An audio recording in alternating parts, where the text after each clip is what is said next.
In this episode of the Startup Chat, we're going to talk about going from 10 to 100 customers and beyond. And you should listen to learn what things to do and which mistakes to avoid. I think we like talking about more than just sales and marketing. We just want to bullshit and chat about business and life. And hopefully, while we're doing that, provide a lot of value to people. The world's best business podcast. Oh, shit, we got it. For people trying to get shit done. Yeah. We don't want to give you feedback that's bullshit. We want you to do your best. Hi, I'm Hiten Shah. And I'm Steli Efti. So one of the most requested topics after we did the Getting Your First Customers episode was getting from 10 to 100 customers, 100 to 1,000, 1,000 to 10,000. Basically, what do we do at the other stages? Right. And I definitely wanted to address that with you because I think we're going to have different perspectives on it, and it'll be a pretty healthy discussion, right? Cool. So I'll start with what my thinking is and what essentially I think you have to do no matter what. Okay. So when you got from 0 to 10, you essentially did some form of customer research, whether it's like, oh, it's just your opinion, then you're the customer, fine. Or you went and talked to a lot of people. Hopefully you talked to a lot of people, did some user research when you were actually designing your product and actually had sales calls and figured out what objections were so you could address all this stuff, right? And that got you to 10. Yeah. Now all of a sudden you have 10 customers, right?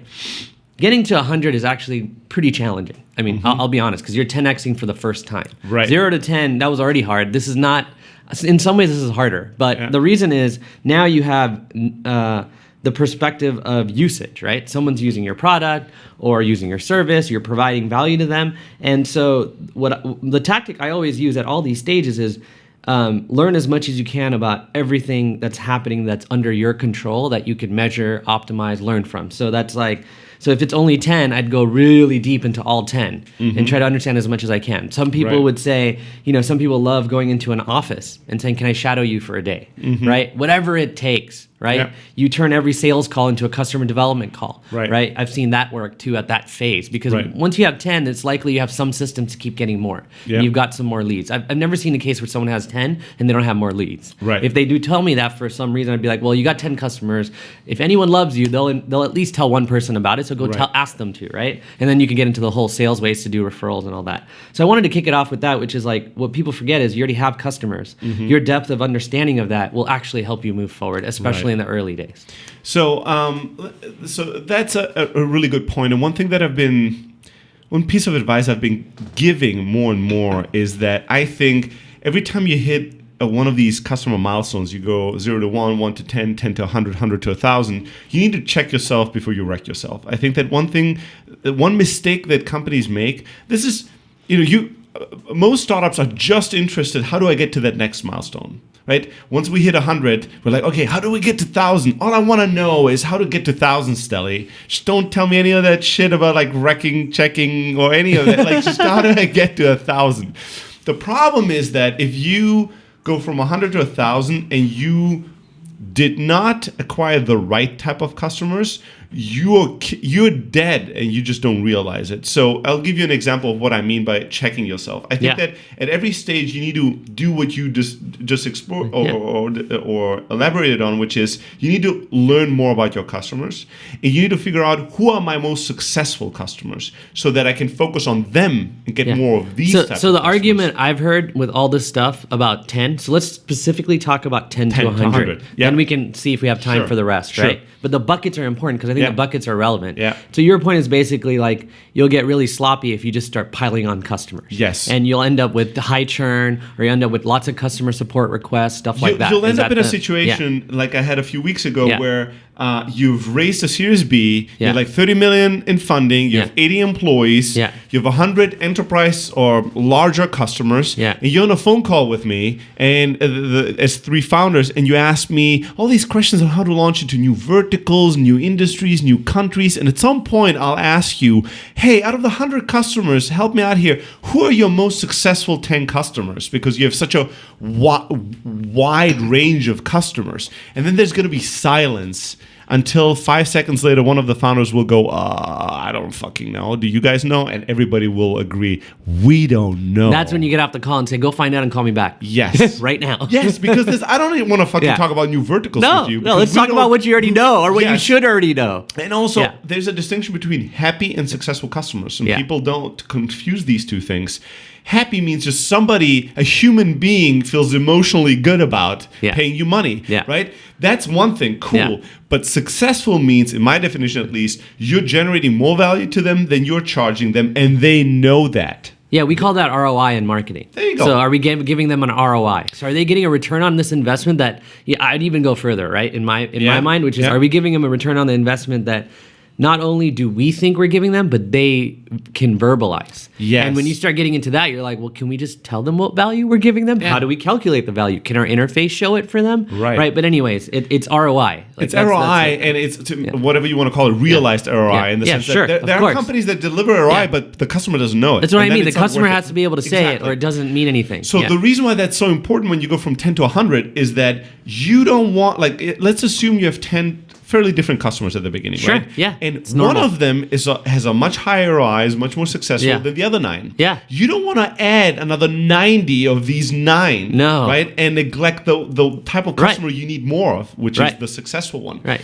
And why? Because these customers are going to be creating more support requests. They're going to be churning a lot faster. They're going to be negative word of mouth for you. They're going to be hitting morale and making everybody in the company suffer and hate their life. They're going to be toxic. So let's call that, you have to make sure you're setting yourself up for success. Right. So let's say they've set themselves up for success, right? Yeah. I'm wondering your take on a question that I get a lot, which is, when I say, hey, you need to go talk to those customers, and then I get into the whole, maybe you need to shadow them, but get a real depth of understanding. They're like, but I only have 10 customers.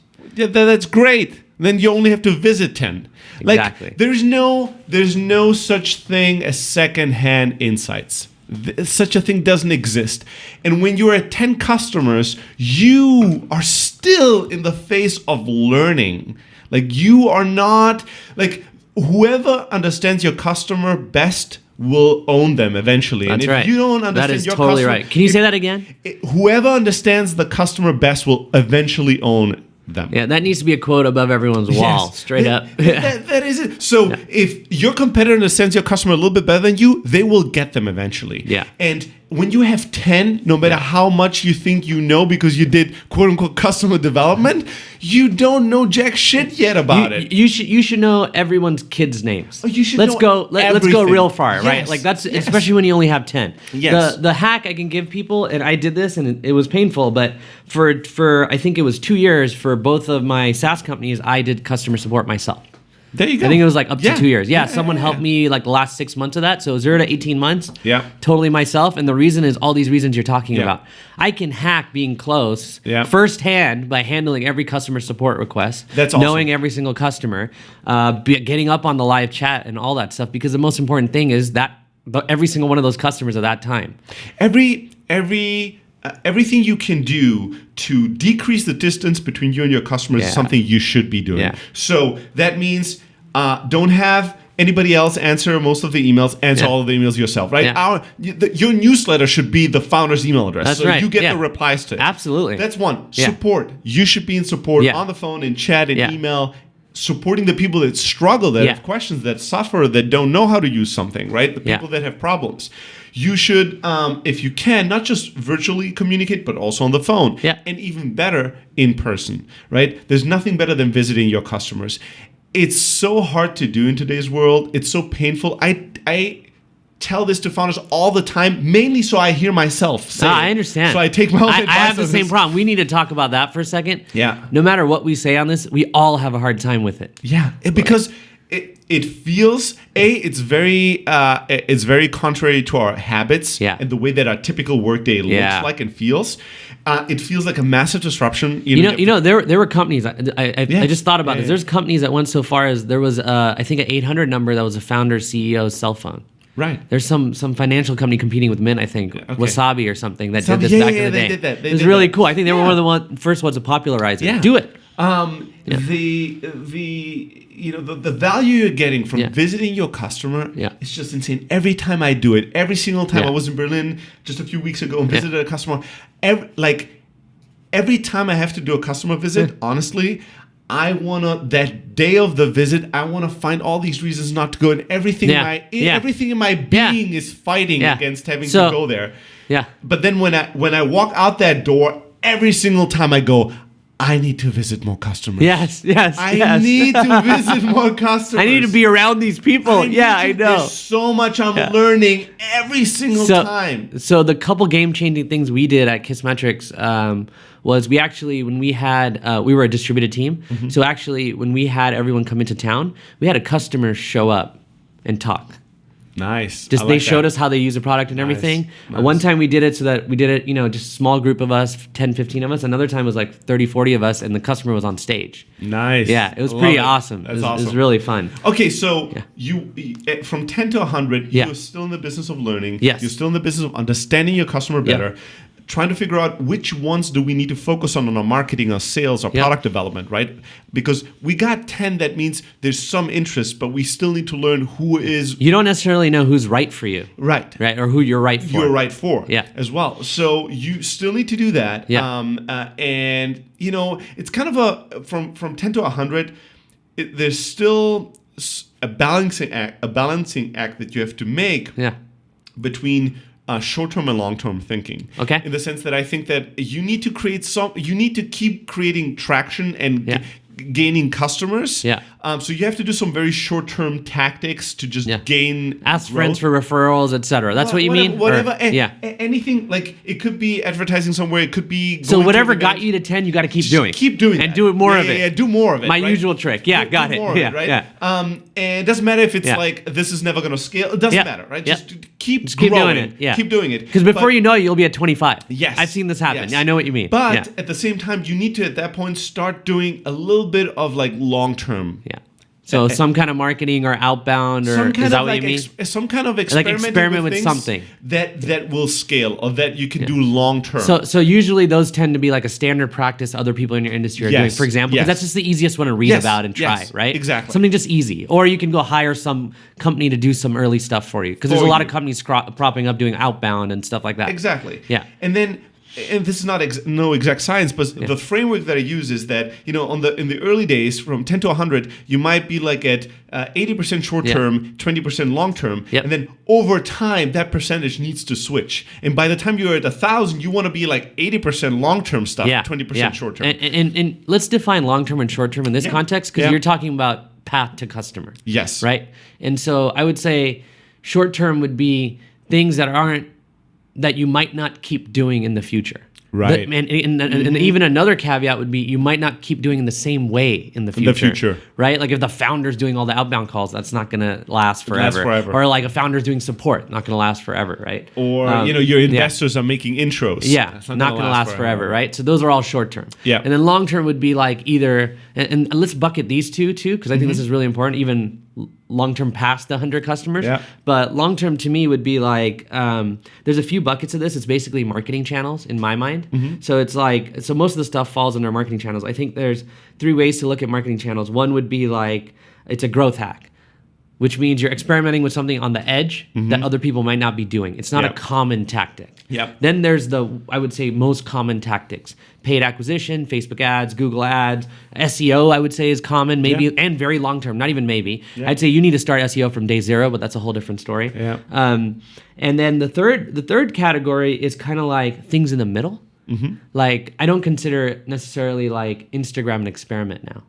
Yeah. Because there's already a lot of people talking about how to get traffic, how to get users, even in B2B, believe it or not, on Instagram. Yeah. And so that's like the one where I'm like, there's enough content, but we still have to experiment with it. Yeah. So early on, you're just trying to do experiments and making sure that you have these 3 bets set up. Yeah. Right? And you're doing them. Yes. Right. So, okay. So we got from 10 to 100. Yeah. That's typically challenging. I mean, it always depends on the size of that customer, right? If it's like every deal is worth $1 million, that's going to be a longer road, more painful road than every deal is worth $10, right? Or it should. If it isn't, you're in trouble. But then you get to 100 to 1,000. That's where finally things will get easier. He has a smile on his face. Because like I'm saying this sarcastically just in a degree, because when you've been around long enough, like we've been, you stop believing in this. When we reach that stage, things will be easier. No. It just gets harder. There's a different problem. I agree. You just let go. But I still remember the time where I believed. I mean, that's the undertone of our whole podcast, right? Yes. It doesn't get easier. It doesn't get easier. Yeah. So you get to 100. Yeah. How do you get to 1,000? What are the things that you need to change now? What's the difference in focus? Yeah. So it doesn't get easier, but some things do get easier, and other things are harder. Exactly. Yeah, so right? let's That's talk what about happens, what gets easier, what gets Yeah, harder. I think that's a good way to think about it. I'd say let me try what gets easier. Right. I'll try to be positive today. Oh. So I think what gets easier is the fact that you've already done a bunch of stuff and tried a bunch of stuff, even if you haven't deliberately experimented for whatever reason. There's a whole bunch of stuff that's working that's getting you more and more customers. It's likely your rate of getting customers isn't 1 a week anymore. Right. It's more like somewhere from like 3 to 10, depending on your business and your tactics so far. Right. So you already got some repeatability. So the easiest thing to do there would be like, what are the things that we're doing that we need to spend more time doing because they are going to keep working but we just need to scale them, right? And this is when people start thinking about ROI calculations a lot more seriously. Like, how much time are we investing? How much money are we investing for the productivity of a certain channel or a certain tactic, right? Right. So you just need to start laying out all the foundations for tracking that, understanding that, measuring it, because if you don't do that, just like the check yourself before you wreck yourself, by the time you get to 1,000, you have no systems in place for repeatability. And thus you won't know how to get to 10,000 as fast as possible. Yeah, it's going to be, if you're at 1,000 and you have no repeatability in the way you grow, that's going to be a pain. So figure it out now by 100. Yes. That's the exact right time to figure it out. Around 100, start figuring out the repeatability. But I think it's easier because you've got more to play with. You've got more things that you know already kind of work. Right? Your experimentations are still in the 3 buckets, but I would say the buckets you might transition more towards like having more of these buckets going on. In the beginning, it might just be experiments in one of the 3, depending on the strengths of the company. Like I know folks that will do paid acquisition from day 0 because they just know how to do it. Yeah. And they enter markets where it'll work and they know it, right? So I don't want to give a caveat or anything like that. It just depends on your style. But when you're at 100, you want to invest a lot more in the repeatability of existing stuff that's working. That's what most people, miss, right? The second thing I think you want to do and that's easier now. And I think that's the biggest thing that's easier. Everything else that I can think of is probably harder. Like you have to start hiring a team or finding the best people to master a marketing channel, right? And you have to go figure out how to optimize funnels in sales, right? And all these other problems because, they're not a customer until they pay you. So that includes the sales process or whatever the hell else is going on, life cycle emails and all this stuff. So the expertise that you start needing in the company, and this is where I see a lot of people do a lot of weird things, is immense. Like you need to start specializing. You need the company to start specializing on sales and marketing for things to work. This is when you start seeing people start thinking about early sales automation stuff, right? They might have not done it yet, right? Or marketing automation for that matter, and on a whole bunch of stuff like that. So yeah, I think that's probably pretty much the way I think about it. There's just a lot to play with. Now the challenge is, this is what I wanted to mention before I'm done with it at least, but people forget there's 2 ways to scale this. You don't have to just hire people on your team and wait for that process to work for you with the interviews and all that to start tactically working on something. You can hire someone junior to just start with all the content out there if that's an approach for you, or you can start hiring consultants and people like that to start augmenting it and helping you. And you'd be surprised, like sometimes you can hit up people that are working full time and they'll help you on the side. Yeah. So I agree with everything that you said on that end. The one thing that I'll add is when you go from 100 to 1,000 is that I think as you're getting closer to 1,000, you will start to develop a need to anticipate for the next stage much more than you needed before.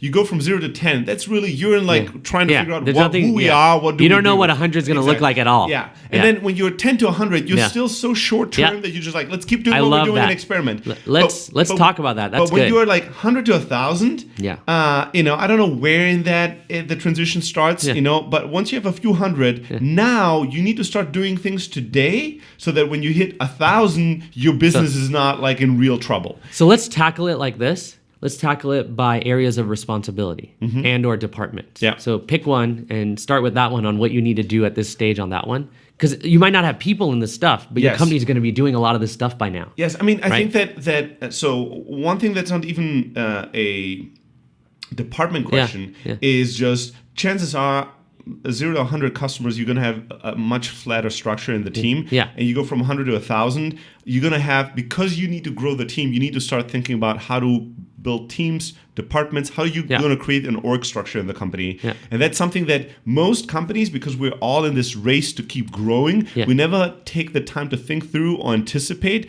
because it's not tomorrow. We just grew one employee. Like, I don't need to think about the org chart right now. But if you don't think about it, there's going to be some like Frankenstein org chart that is generated. That develops. Yeah. Think about it early. I agree. Yeah. That develops on its own. So that to me is like a classical mistake that I've made, where you don't anticipate because you don't need it today and tomorrow. Yeah. But then when you start thinking about it, it's because you're now experiencing the pain of lacking it, right? And now fixing that is a much harder task than anticipating for it a little bit. So, I love that from a team perspective, right? And the other thing that I found valuable in the same regard, department by department, is like, if you think about, and I'll give one clear example, but if you think about what's happening in that area, right? Let's say customer support, it's all going to 10x unless you dramatically change something. And by the way, you're also changing things like your product and stuff. So it might be more than 10x or less than 10x. It's up to you. Right. And obviously you want it to be not 10x, because that means you have to 10x whatever you're doing right now. With people. So the kind of things we start doing there are, we make sure we have a support system or some way to quantify all the tickets, what's going on, how many of them by, and we've given this tip before, but like, you just quantify the support and start attacking reducing the support. Because by the time you get to 100, you don't want to have to hire another 3 support people if you have 1. Right. So that's a good one. I think that, the other thing you need to think about is kind of like anticipating how the individuals on your company and on your team, are they going to be able to grow and scale as nicely to that next stage? Right. So sometimes there's junior talent, and these people were great at the very early stage. They were helpful in learning these new areas and getting from 0 to 10 and 10 to 100. But can they also grow at the same pace from 100 to 1,000, 1,000 to 10,000? Or will we need more senior talent? And that's something you never thought about. Or even reversely, you might have hired somebody from the 10 to 100 stage that came in from another startup and just was 1 year ahead of you. So they came in and they became a rock star. You love that person. That person is amazing. That person brought so much ROI. You fall in love with them, but you miss the point. You miss asking the question, why was this person so good at the things that they were good at? And will this still be true once we're 10x bigger? Yeah, because this person was a year ahead of me. So they came in and they knew all the answers, they had all the mistakes to avoid, but they were not 5 years ahead of me. So next year, the power to anticipate is gone. If they're not learning. Right? And if you don't set it up right. If they don't know what the next thing is. You're right. Their job was so easy. Now it might be harder. Now it might be harder, and they might grow into it, but they might not. That's right. But it's important that you don't fall in love so much with that you're blinded to that. That'll hit you with a ton of bricks. That's a good one. So I think looking at your team and anticipating not just growth needs, basically. Growth needs, right? And assessing individuals' performance not just based on where we are right now, but where we're going to be tomorrow. It's again something you don't really need. Actually, one interesting thing about what we're discussing is that everything we're discussing at each stage, if you do it a stage before, is bad. That's right. That's exactly right. That is most of the mistakes we tell people to stop doing is because they're doing something at stage 1 from 0 to 1 or 1 to 10 customers. They should be doing it 100 to 1,000 customers. That's right. So you do, it's like seasons, right? You do the wrong thing at the right thing at the wrong season, and you try. It's the wrong weather. You can't snowboard in the summer. And you can put the seeds in winter. That's right. For them to grow. Right. That's just the wrong season. Although you're doing the right thing. So, anticipating what you're going to need next in the team is something you don't need from 0 to 1 customer. That's right. It's actually a bad idea, or org charts or any of that. But from 100 to 1,000, it's the exact right idea. And that's what's so challenging, is that at every step of the way, you need to start changing your priorities. That's right. And the problem is, because you set these priorities in stage, let's say 1 to 10 customers, you are successful. So you are somewhat attached to the tactics that make you successful. It worked. You built habits. You built things that worked, and now you need to change yourself. Pretty much change all of them. Right? And that's a struggle. It's an internal struggle if you haven't seen it. And don't recognize it.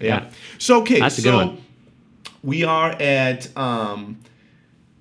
we went to 100 to 1,000. Do we really want to do a few cents on 1,000 to 10,000? Next time. Some other time. we'll do an episode for that audience. Yeah. Hey, here's what you need to do. So we have a very active community of kick-ass people. You should be part of it if you're not already. Yeah. Go to thestartupchat.com/FB for Facebook and join our Facebook group.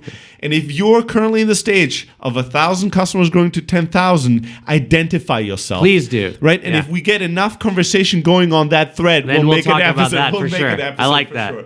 All right, so we gave a lot of tips. Do we have any tips? I think we're good. I think we're good for this Yeah. this one. Make sure to join the Facebook group, and we'll hear you soon. All right, bye. Bye.